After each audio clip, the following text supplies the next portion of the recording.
boy Just One, Counterculture Life in the building. You're tuned in to the Trackstarz. All right, Just One. It's that time for Noteworthy. All right. This one is actually from a young lady. I believe it's called Losing Self-Control. So I'm going to read her Noteworthy and we're going to dive on in. All right. Hey Trackstarz, I'd first like to say I discovered you guys a few short weeks ago and everything you're doing is truly amazing. In fact, I wish there was a station like Trackstarz in Phoenix, because even secular music is whack. People still bump Rack City. Anyway, I know, right? Anyway, I am a Christian young lady and I've always been involved in the church. In fact, I'm a preacher's daughter. However, when I moved from Ohio to Arizona, I became very depressed and past hurt from years of sexual abuse and neglect started to haunt me again. It got to the point where I've attempted suicide several times. My family has always been based on the theory that public image is very important. I was also raised to know that I am lesser as a child. In fact, my parents refer to me as an indentured servant more than their child, and I must obey their every command no matter how controlling it may be. So I felt my only option was to suppress the overwhelming emotions. At first, the ignoring my feelings was kind of healthy, like I was playing varsity sports and pushing myself in AP classes. I thought I had gotten over the hurt and given it to God, but a few crazy months later, I found myself present at every house party with bottles and weed. I also had sex with whomever I pleased because I already wasn't a virgin, right? I also began watching pornography. Recently, I've truly given my situation to God and I know He's working on my heart, but I still have the temptation to sin, especially since it's summer now. It's a daily battle, even through prayer and reading the Word. I'm doing the right thing. Everything in my life is literally falling apart, so I'm starting to feel like, what's the point? My Christian friends and I all went through that phase together, so I don't want to influence them to fall, and I know they will no questions asked because they're a true ride or die family. I want to wait on God, but I don't know what to do, and I'm losing self-control. Please help me, Trackstarz.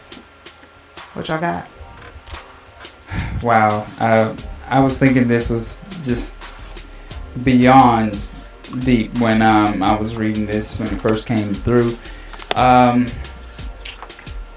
it's so hard to speak to this when when you hear her emotion about it's a day-to-day battle. Yeah. And I know how idle the mind can get when you're on summer break. Mm-hmm. I mean, this sounds like she's possibly high school, so it's like you just sitting there, possibly don't work. Mm-hmm. But her situation at home is a lot worse than just her dealing with the fleshly temptations. So I mean, I think that one of the things you have to do is you have to know that with every day that passes, you are conquering this thing. With every day that passes, it gets a little easier. I know firsthand a family member who was an addict at a time, and after so many years sober, they've told me it's just better with time. It's like you first couple of weeks you're like, man, I'm going crazy, but then it just gets better with time. And I think that's her situation, is that she's gonna get to the month of June and things are gonna get a little easier, and she's gonna find some inspiration in an extracurricular activity, and then before she knows, it's back in school. I do think that she might be onto something when you tell your accountability partner something and it happens to be something that they're struggling with. They use it as an excuse to be like, all right, well, we're falling together now because you told me, so yeah. But I think that I've had that firsthand experience where I've been like, yeah, I'm dealing with this, and friends like, oh yeah. Well, since you told me you were dealing with it, now I'm dealing with it because I felt like we were so similar, that it was something we both dealt with, and I was like, man, so I know how she feels about that. I don't want her to not turn to them, because they are the godly counsel that she's sought for so long. And so I think that if they've been accountability partners to her in the past, this is what helped me and my best friend. We were always strong for each other when the other one was weak. Like, I might have just been having some serious, spiritual conquering going on in my life, and he's like, yo, I'm about ready to fall. And then I'm encouraging him, and then when I'm like, yo, I'm ready to fall, then he's encouraging me. And that's how we got through life. It was that step from the time we were 12 to the time we were 25, 26, whatever. Yeah. I have a question. Mm-hmm. Do you have an accountability partner that's struggling in the same area as you, or do you find somebody who maybe has overcome that, or is not struggling in that area? Because, like you said, it's like somebody just patting you on the back, like, oh, it's gonna be all right. Versus, no, check this out, man, or check this out. You need to X, Y, Z, like B. You know what I'm saying? Like, because I think when you're not struggling with something, I think it's more easier, or if you're not struggling with that, it's more easier for you to be like you're open to you're more like trying to make you kill it versus just trying to like slowly kill it. You see what I'm saying? Like, it's a difference between, and then this is gonna sound harsh, it's a difference between somebody killing somebody like with a knife automatically, or a gun, somebody shooting somebody and they die immediately, versus somebody who is like trying to do something like smother you, or it's taking the time for you to kill it. You know what I'm saying? Yeah. You see the thing I'm saying? So I think that's what I'm asking. Like, do you get that person that has the quote unquote gun to say, yo, you need to get rid of this. Let's do this together. Now I'm gonna show you how to do it, versus the person who's like, yeah, we could do it, but you know what I'm saying? It's like, has not much compassion to hurt it as much as the other person may have. What you said is the perfect example. It goes both ways. Yeah. You know, when you have an accountability partner that's dealing with the same thing, they know how to talk to you from that place of struggle. Yeah. And they know how to say, hey, hold on. Yeah. Whereas when you're not dealing with that, you're like, hey, you know, you be all right, man. Just keep praying. You good. You may not attack it as you may not be able to attack it as hard as you want to, because you're not there with them. Yeah. I mean, I think I definitely get where you're coming from, as far as wanting to connect with somebody that has dealt with something similar, but I think it should be in the past. I think it should be something they've overcome, because if they're struggling with it too, then, you know, it has the potential for both of y'all to be struggling at the same time, or for you to be coddled. So I would say either somebody that has gone through it already and overcome it, or someone that's just not struggling in the same area. Well, here's the thing. The accountability never changes. The situation changes. You just move on from one situation to another place where you have to spiritually mature. But do you think it's the same person in every case that's holding you accountable? For me, it's always been Wesley, my best friend. Mm-hmm. I mean, he's a pastor. Mm-hmm. So when I go to him with questions, you know, he gives me the biblical standpoint, and then he gives me the best friend standpoint. Mm-hmm. Like, okay, so you told me this, but here's what I think about it. Mm-hmm. You know, I've told you what God said about it, but here's what I think about it. And that helps. Mm-hmm. That helps. And so it's built into the trust, because we've been friends for 29 years. So it's built into that trust. Yeah. And so when I go to him with a situation, or he comes to me with a situation, we really are coming from a place of, okay, I'm being open, I'm being honest, and I'm trusting. If you are with somebody who you don't feel you trust, or you're not comfortable with, you might not tell them the whole story, so that you get the full release. Yeah. You see what I'm saying? And I definitely agree with that. It definitely should be someone that you trust. Fortunately, it may not be someone that you that is also spiritually mature as well. You know what I mean? Yeah. So that's a hard balance, especially in that age bracket. Because, I mean, I remember, you know, that age. Everybody's, you know, wilding out, doing their own thing, testing their boundaries, you know, and you can easily fall into the trap of, well, I look like I'm better off than, you know, my girl over here, or, you know, this friend over here, but God is calling you to a higher standard, and it's easier to settle because you feel like, well, I'm not as bad as so-and-so and so-and-so. Yeah, okay. You know what I mean? All right, so let's get back on the track. Yeah. All right, I would say, first off, I think honesty is key.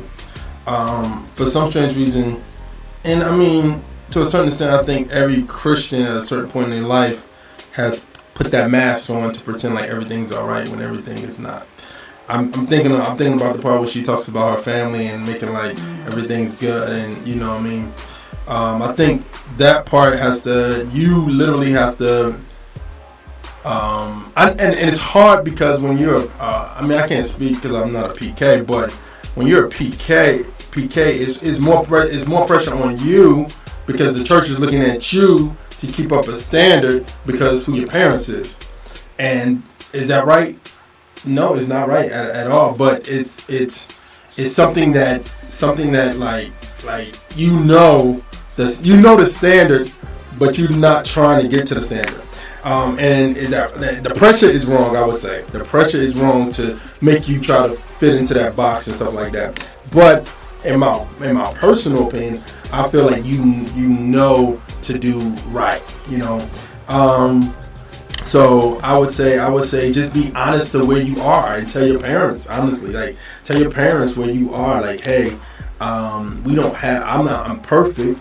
I'm dealing with X, Y, Z. You know what I'm saying? It may hurt them, but it's honest. I always tell this to I said this, that if I had a child and I would tell them honestly, if you honest with me, then you may get in trouble, but at the same time, it's not going to be as bad as if somebody finds out. Because I think it's worse if you somewhere, either you get busted or somebody else's parent bring you to your parents, like your daughter is having sex with my son. You know what I'm saying? So you don't want to give your parents that shock. You want your parents to at least know what's going on in your life. So I would say that. Let your parents know what's going on with you. And then also, it's somebody that you think is a cool person as a teenager that you can go talk to, even if it's not your parents. Going to that accountability part, dealing with the sex, drugs, and everything. So that's what I would say. But try to find people that ain't quote unquote self-righteous, but they are people that you feel like, man, that person, I like talking to that person because they can help me. You know what I mean? So I think that's those things you have to do personally. I think talk to your parents about it, and then also talk to somebody, maybe a youth counselor or somebody like that. Overcompensate with the good grades, with the extracurricular activities. I mean, I know I definitely was a people pleaser growing up, and it wasn't always for the right reasons. And so you have to be honest with them about all of that, because it's all connected. How they make you feel as their child, the pressure of being a preacher's kid, because not only is there added pressure, but from a spiritual standpoint, there it's like a bullseye on your forehead. It's like twice as big as everybody else's, because if you fall into sin, it feels like there are so many other people, that are attached to you. And, quite honestly, there are, but there are so many other people that are attached to you that you feel like you're influencing. And it's like, so, I mean, really the enemy's feeling like I got a 2-for-1 deal with you. And so you have to be mindful of that as well. And it shouldn't be from a place where more pressure is added, but it should be at a place where it's like, I have to be real with, myself, with God, with my parents, because no, you're not perfect. But you can't, try to cover things up. I will also say too, really work on developing a personal relationship. I know you were saying you're on the right track as far as prayer and reading the word and everything, but make sure that your motives are pure when you're when you're doing all of these activities. It's not to just say, oh, I checked that off my list, I dotted every I, crossed every T, but like, be real with God. Like, be real with God about where you are, how you're feeling. If you do want to have sex, if you do want to smoke a blunt, if you are feeling empty, if you are feeling like you need attention, like, be real with him about where you are, because he can and will meet you in those moments. And when I say he can and will meet you in those moments, I mean, a scripture may come to mind where it's like, okay, yeah, I am fearfully and wonderfully made. Or, like DJ Jeremiah was saying earlier, someone, that's older in age may see something in you and take you under their wing to say, hey, I see this and I want to pour into you, whatever it may be. But you have to be honest first and foremost with yourself, with God, and then with your parents. And we're definitely praying for you. I mean, the summertime struggle is real. Yes. Just know you're not alone in that. You're not, it's rough for high school students. It's rough for people in college. I remember, when I was in college, like, summertime was really hard because you would be going, well, at least I had rededicated my life in college. So I was going hard for Christ during the year, and then summertime it's like you come back to every old temptation. But really try to find some people that are legit and that are doing it for real. And quite honestly, it may not be your peers. I'm not saying kick them to the curb or leave them in the dust, but I'm saying intentionally look for, if it is someone in college or if it is a single or a married couple or whatever at your church, somebody that is legit and doing it for real, like, and talk to them, hang out with them, go out to dinner with them, go over their house or something, so that you can be around people that are trying to do it for real, and it'll strengthen you in your walk as well. But just know we're praying for you. We really, really are. And know that they're not perfect either. Yeah, absolutely. The people that you're trying to find that's legit, they're legit, but they're not perfect. They're not perfect people. So always don't. I think teenagers always have that mentality like, such and such is a perfect Christian. No, they're not a perfect Christian. They're striving to be more like Christ, but they're not a perfect Christian. So don't look at nobody like they're perfect.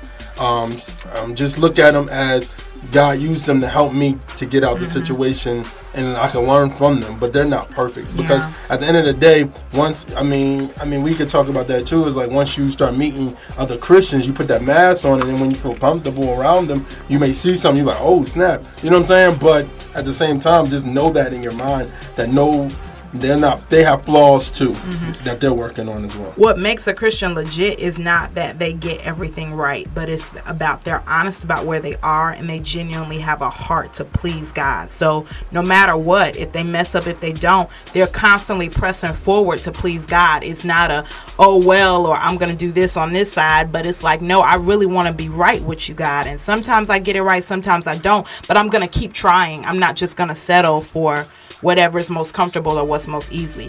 That's what makes a legit Christian, and somebody that has a relationship with God, where they talk to him, commune with him, they're in his word for themselves, not because it looks good or because they know it's what they're supposed to do, but they genuinely want to cultivate a relationship. So, yeah.